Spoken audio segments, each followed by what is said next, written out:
kept alight the flame of Hermes during the medieval centuries of religious intolerance and bigotry. Concealed beneath chemistry, the science of relating chemicals and elements, these minds discovered the ancient Egyptian arcana, long hidden by the crafty priests of Ra and Ammon, and further concealed by that great mystery school known as the Vatican. Alchemy thereupon became the chemistry of the soul. For under the material symbol of chemistry was concealed the mystery of the coming forth by day.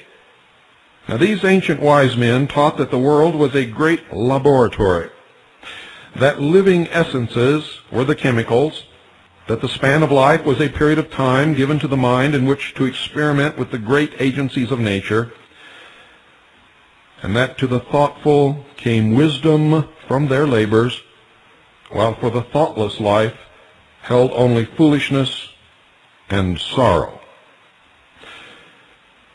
In this great laboratory, man learned how to combine the living chemicals of thought, action, and desire, and by learning the ways of nature, became the master of nature. According to those who believe, he became a god by actually becoming a man. You see, in the words of the great Paracelsus, and I quote, "The beginning of wisdom is the beginning of supernatural power," end quote.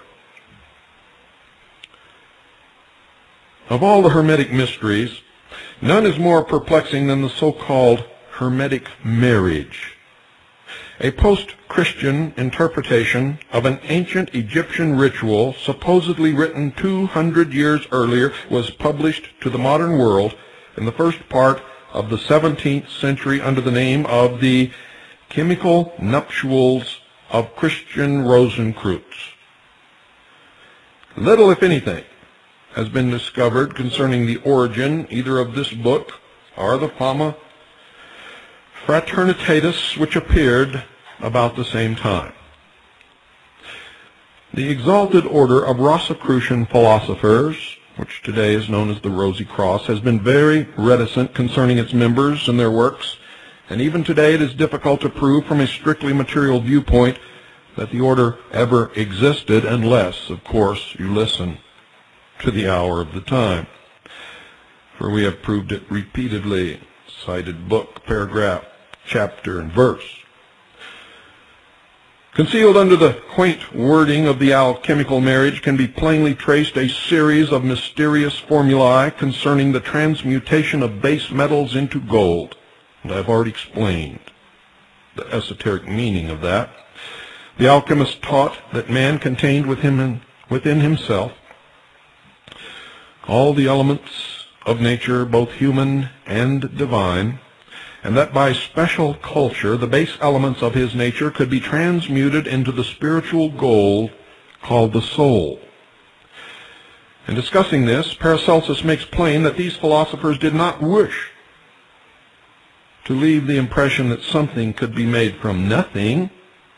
Rather, they emphasized the fact that each individual thing contains all other things, and that the alchemical process of making gold was merely to culture the germ of gold which is contained in every base substance, to bring it to the top, so to speak, above the baseness of human nature. Modern science substantiates the alchemical point of view by stating that it expects to extract gold from mercury by taking out or isolating the electron of gold, which is one of the constituents of every mercurial atom. Taking the chemistry of human relationships as a basis, therefore, we have prepared the following thesis concerning the true preparation of a philosopher's stone and the elixir of life, according to the fundamentals laid down by Hermes and the ancient Egyptian priestcraft. It is known as the Hermetic anatomy. A theory of natural creation has been generally accepted by the faiths of the world, with the possible exception of Christianity. You see, to the ancients, everything in nature was alive. Therefore, they accepted the human body as symbolic of the universe. The Hebrews called this prototype Adam Kadmon, or, in translation, the grand man, in whose mold all things were made. Every system of cosmogony, except the Christian, makes the universe a living thing. Instead of a God separated from his creation, the Brahmins, Jews, Persians, and Chinese have conceived their God as being completely involved in his creation. They have accepted more literally than the Christians the idea that man dwells in God, that in God he actually lives, moves, and has his being. They call this God macroprosopis. Macroprosopis. Or translated, the spirit of the grand man, or, more commonly known to all of you, as the soul. From his body was made the macrocosm, consisting of suns, moons, planets, meteors, ethers, gases, and the sundry parts of creation. In the Scandinavian Eddas, the universe was formed from the body of Ymir, the Frost King. In India, the universe was constructed from the person of Brahma, whose members became the various bodies of the visible cosmos. The Hermetists therefore said, quote, "Man, know thyself, for thou, like God, art all wisdom and all power, and the shadow bearing witness unto the eternal," end quote. An anonymous alchemist, writing in the Middle Ages, stated, and I quote again, "God has given man 3 ways whereby he may learn the infinite will. 1. Nature. For in the stars that twinkle in the sky, the planets in their thundering march, and the earth with its multitude of laws, are concealed the laws of God. 2. Holy Writ, the inspired word of saints and sages, unnumbered. And 3. Anatomy, the structure of our own bodies, wherein is concealed the structure of the universe, for all things are made by one mold." End quote. The electron, revolving around its nebular center, obeys the same law that moves planets around the sun. In this we see the truth of the great Hermetic axiom, as above, so below, as with the lesser, so with the greater. This was believed by all of these ancient philosophers. The Hermetists spent much time studying the intricate construction of man, and like the Brahmins of India, they divided him into 3 major parts. In India, this trinity of basic parts is called Adi, Buddhi, and Manas, meaning literally spirit, soul, and body. Their trimurti corresponds to the trinity of Christian theology. Each of these 3 major parts of a God, a man, or a universe was personified as an individual. The Adi, or spirit, was called the divine cause, or the Father. Manas, or matter, was called the divine effect, being known in India as Shiva, and in Christendom as the Holy Spirit. Between these 2 stood Buddhi, the mediator, the God-man, the Mercury of the Latins, the messenger of the gods. By some, this intermediary is considered synonymous with soul. By others, it is called mind, because mind is the uniting link between life in the sense of energy and death, in the sense of inertia.